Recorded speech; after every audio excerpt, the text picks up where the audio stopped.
And so the statement is that as the embodied soul continually passes in this body, from boyhood to youth to old age, the soul similarly passes into another body at death, and a sober person is not bewildered by such a change. And then I'll read the next verse that I have here. As a person puts on new garments, giving up old ones, the soul similarly accepts new material bodies, giving up the old and useless ones.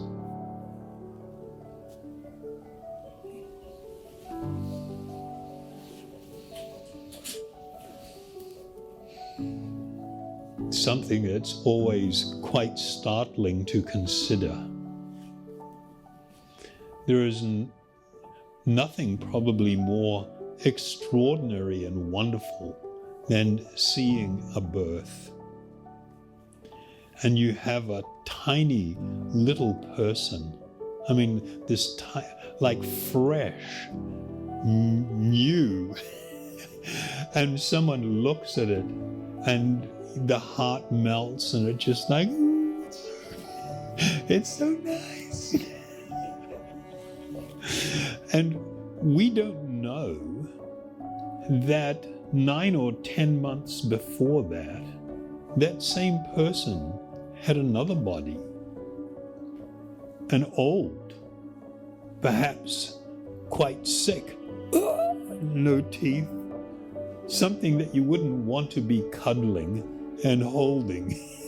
You might even feel like, do I have to, you know? But when there's that change of body, suddenly, you know, certain natural instincts kick in. But what we have been encouraged to do is not lose the plot. To be able to appreciate how the living being, after this body becomes old and useless, or because of some accident or great sickness, it's no longer habitable, the living being moves on and takes another body. And that's just like, all of a sudden, it's sort of like, whoa. And so you see in this world, let's just talk about human beings. How many different racial identities exist on the planet? How many different economic circumstances are there? Some people are born with great beauty or handsomeness. Others are born very unattractive. Some of them have in great health and strength.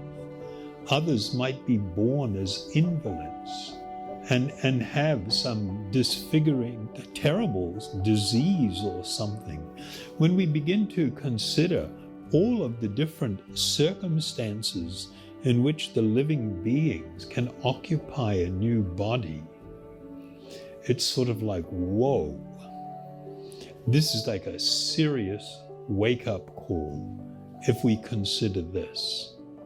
Our tendency is not to think about things like that. We just become lost in the whatever thoughts we have about who we are, and we're totally absorbed in the current body that we have and things that the body and other people that the body is connected to, and circumstances and my possessions and my different situations. I'm just constantly absorbed in that without appreciating this much bigger and more significant picture.